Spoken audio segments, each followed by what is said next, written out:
ফিলিস্তিনের গাজায় ইসরায়েলি বাহিনীর অব্যাহত হামলায় আল জাজিরার ক্যামেরাম্যান সহ নিহত হয়েছেন অন্তত 10 ফিলিস্তিনি।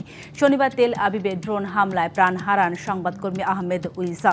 একের পর এক গণমাধ্যম কর্মীর এমন প্রাণহানির ঘটনায় তীব্র নিন্দা জানিয়েছে বার্তা সংস্থা আল জাজিরা।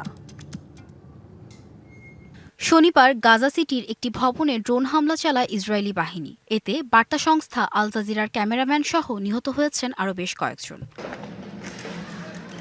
একই দিনে খান ইউনিসেও বিমান হামলা চালায় নেতানিয়াহু বাহিনী। ঘটে হতাহতের ঘটনা।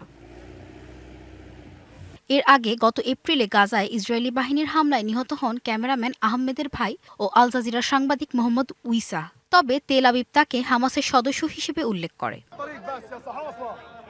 এদিকে ২০২৩ সালে গাজায় ইসরায়েলি অভিযান শুরুর পর থেকে এখন পর্যন্ত অন্তত ৩০০ গণমাধ্যম কর্মী প্রাণ হারান, যাদের মধ্যে ১২ জনই আল জাজিরার কর্মী বলে জানা গেছে।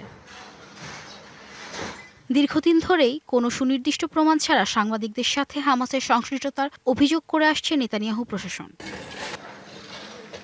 গণমাধ্যম কর্মীদের ওপর এমন হামলার তীব্র নিন্দা জানিয়ে ইসরায়েলকে দায়ী করেছে Palestine journalist syndicate. Rahnuma Fermin, DBC news desk. নগদ নিয়ে এলো হার না মানা হার অফার। সর্বনিম্ন ১০,০০০ টাকা রেমিটেন্স নগদে পাঠালে থাকছে স্বর্ণের হার জেতার সুযোগ।